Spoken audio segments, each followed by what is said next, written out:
Hello दोस्तों, हम फिर आ गए थे कहानी केयरिंग हस्बैंड, जिसको लिखा है श्रेया जी ने और उसका क्रेडिट भी इन्हीं को जाता है। सो दोस्तों, हमारी इस कहानी के पूरे पूरे एपिसोड नंबर 109 हो चुके हैं। अब हम देखते हैं अगली कहानी में क्या होता है। शुरू करते हैं कहानी के एपिसोड नंबर 110 और देखते हैं कहानी में क्या होता है।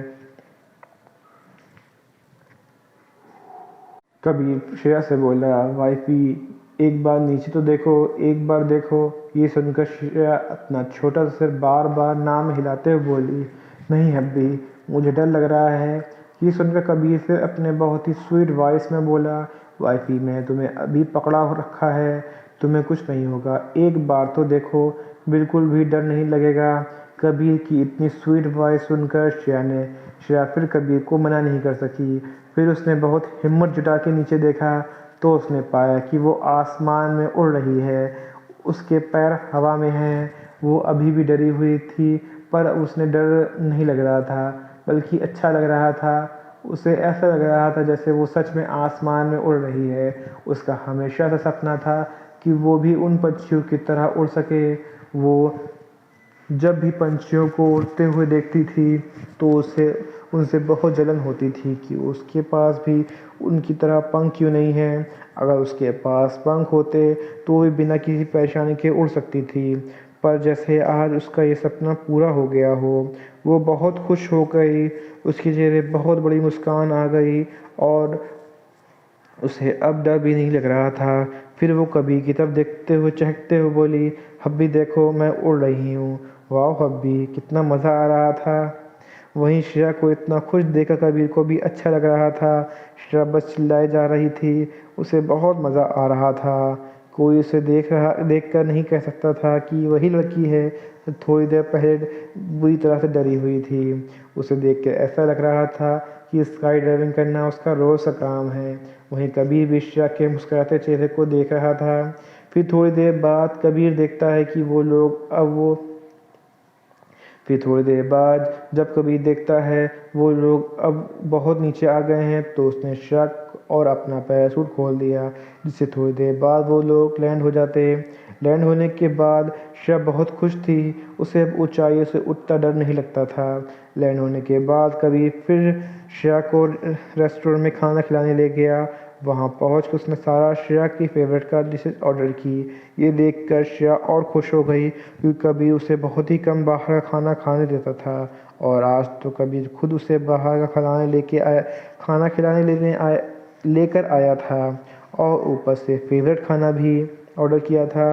ये सब देखकर श्रेया की खुशी का कोई ठिकाना नहीं था। वो इन सब चीज़ों को में ये भूल गई थी, कबीर से नाराज़ थी कि कबीर उसे स्काई डाइविंग कराने ले गया और उसने खुद से वादा किया था कि वो कबीर के साथ कहीं बाहर नहीं जाएगी और ना ही उससे कोई भी बात करेगी। पर अब खाना देख के वो सब कुछ भूल गई। ये बात हर किसी को पता थी कि श्रेया को खाना कितना पसंद था।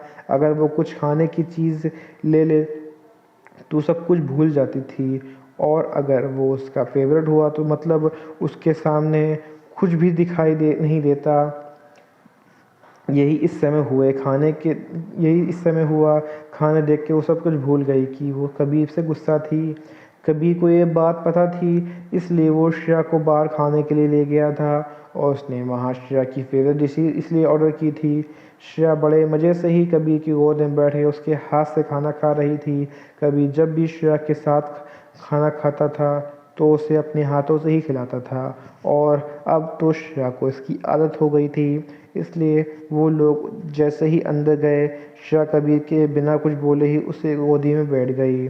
पहले पहले तो श्रेया को कबीर की गोद में बैठने में बहुत शर्म आती थी, पर अब उसकी आदत हो गई थी। बल्कि अब तो कबीर के मॉम डैड के सामने भी कबीर की गोद में बैठ के खाना खाती थी और कबीर उसके हाथ से ही खिलाता था। और वैसे भी कबीर के मॉम डैड को भी इससे कोई प्रॉब्लम नहीं थी, बल्कि उन्हें तो ये देख के अच्छा लगता था। वैसे भी उनके पास भगवान का दिया हुआ था, बस कहीं थी तो बस एक पोते की कमी थी। अगर ऐसा ही चलता रहा तो उनकी ये ख्वाहिश भी जल्द ही पूरी हो जाएगी। इसलिए वो कभी भी कुछ नहीं बोलते थे, और अगर उन्हें कोई प्रॉब्लम होती तो वो भी वो कुछ नहीं कर सकते थे, क्योंकि जैसे उनके बेटे का नेचर था उन्हें अच्छे से पता था उसे कुछ भी बोलना बेकार है, क्योंकि वो करेगा वही जो करना चाहता है, बल्कि उसके बोलने से कोई गुस्सा ज़रूर आ जाएगा। वहीं श्रेया बड़े चाव से सब कुछ खा रही थी। तभी उसने नोटिस किया कि कबीर तो कुछ खा ही नहीं रहा, बस उसे ही खिला रहा है। ये देखकर श्रेया कबीर की तरफ मंचूरियन का पीस बढ़ाते हुए बोली, हब्बी आप क्यों नहीं खा रहे हैं, ये लीजिए प्लीज़ आप भी खाइए। ये देख कबीर ने एक नज़र श्रेया को तरफ देखा, फिर उसने मंचूरियन की तरफ बिना कुछ बोले उसे खा लिया। कबीर वैसे बाहर की चीज़ें नहीं खाता था और ना ही श्रेया को खाने देता था, पर आज श्रेया को खुश देखकर वो उसे बाहर खाने खिलाने लेकर आया था, जिससे श्रेया बहुत खुश हुई। कबीर को ये सब चीज़ें बहुत पसंद थी और वो अपनी क्यूट लिटिल वाइफ को मना भी नहीं कर सकता था। फिर खाना फिनिश करने के बाद वो लोग वापस अपने विला आ गए। रूम पहुंचकर श्रेया सीधे जाकर बेड पर लेट गई, क्योंकि वो बहुत ज़्यादा थक गई थी। श्रेया में इतनी हिम्मत नहीं थी कि वो अपनी उंगली तक हिला सके। वहीं श्रेया को बिना चेंज किए सोते देखकर कबीर बोला, वाइफी जाओ पहले नहा कर आओ और फिर सो जाना। ये सुनकर श्रेया बोली, नहीं ना हब्बी, मुझे बहुत नींद आ रही है और मैं बहुत थकी हुई हूँ और आज मैंने नहाने का बिल्कुल भी मन नहीं है। ये सुनकर कबीर बोला, नहीं मैं कुछ नहीं सुनने वाला, अभी के अभी नहा के आओ। ये सुनने के बाद भी श्रेया ने कोई जवाब नहीं दिया और वैसे ही बेड पर लेटी रही। श्रेया का कोई रिएक्ट करता ना देखकर कबीर के चेहरे पर शैतानी मुस्कान आ गई। फिर वो श्रेया की तरफ बढ़ते कदम से बोला, अच्छा तो तुम्हें नहाना नहीं चाहती हो, कोई बात नहीं। ये सुनकर कि श्रेया की आंखें कबीर के ऊपर गईं। आगे की बात सुनकर उसके चेहरे पर चमक तुरंत गायब हो गई। कबीर आगे बोला, चलो अब तुम नहाना नहीं चाहती तो मैं तुम्हें नहला देता हूँ। ये सुनकर श्रेया के गाल एकदम टमाटर की तरह लाल हो गए। वो जल्दी से उठ के बैठ गई और बोली, नहीं किसने कहा अभी मुझे नहीं नहाना, मुझे नहाना है। मेरे कपड़े भी पूरे गंदे हो गए हैं, उसमें बदबू भी आ रही है, मैं अभी नहा के आती हूँ। ये बोल के कबीर का जवाब सुने बिना ही बाथरूम में चली गई।